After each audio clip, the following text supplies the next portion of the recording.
कभी देखा है किसी स्टेट के सीएम को उसी स्टेट के लोगों को न्याय दिलाने के लिए मार्च निकालते हुए? शायद गुरु आप लोगों ने नहीं देखा होगा। यदि नहीं देखा है तो पश्चिम बंगाल का नजारा आप लोग देख लीजिए।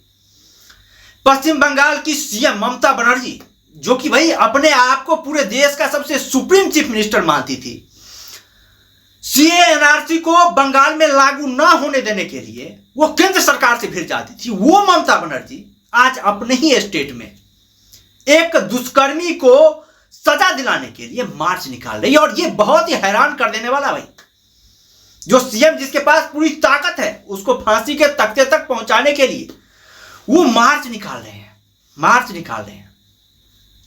भाई बहुत ही विचित्र स्थिति है पश्चिम बंगाल की। और जो रिपोर्ट में भाई खुलासा हुआ है ना, मतलब कह नहीं सकते इस तरह का खुलासा हुआ है। बहुत ही मतलब रूह को कपाने वाला जो है खुलासा हुआ है। जो पोस्टमार्टम रिपोर्ट आया, पोस्टमार्टम रिपोर्ट में यह खुलासा हुआ है कि जिस लेडीज के साथ रेप हुआ था उसके प्राइवेट पार्ट में 1.7 सेंटीमीटर का लंबा सीमन मिला है।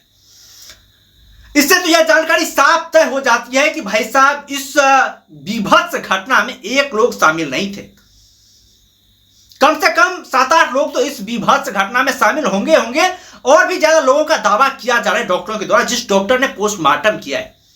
हालांकि कोलकाता पुलिस की काबिलियत देखिए, ये भाई साहब इस घटना के 5 दिन के बाद सिर्फ एक लोगों को गिरफ्तार कर पाती है। और जो इसका मुख्य आरोपी था बॉस, जो इसका मुख्य आरोपी था वो पुलिस से सांठगांठ में था।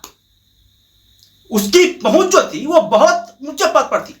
तभी तो भाई जिसकी पहुंच इतनी ऊपर होगी तभी तो वो इस तरह की घटनाओं को अंजाम देगा बिना सोचे समझे। और वो भी फोन ला करके कहा जाता है कि भाई आपकी बेटी ने आत्महत्या कर ली है।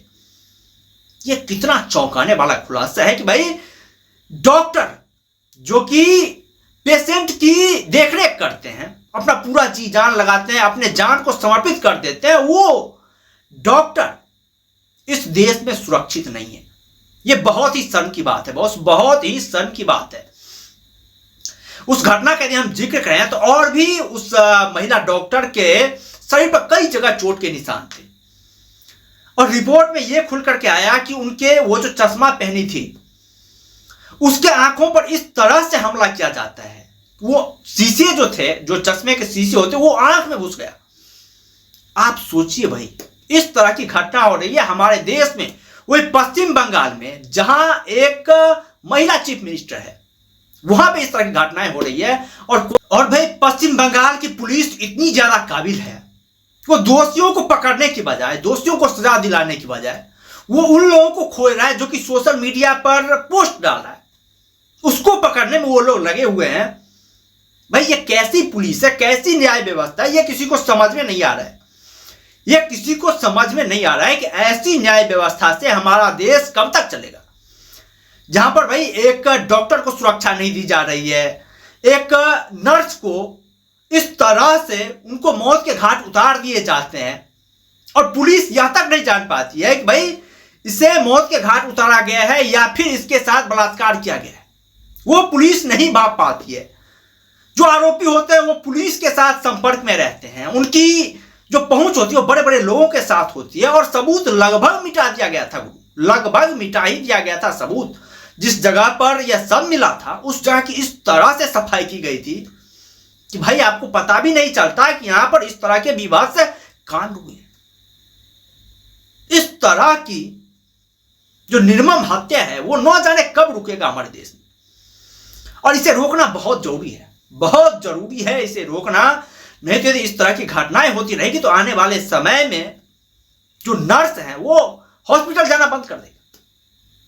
और उसके बाद सोच सकते हैं आप हमारे देश की क्या स्थिति होगी, किस परिस्थितियों से हमारा देश गुजरेगी।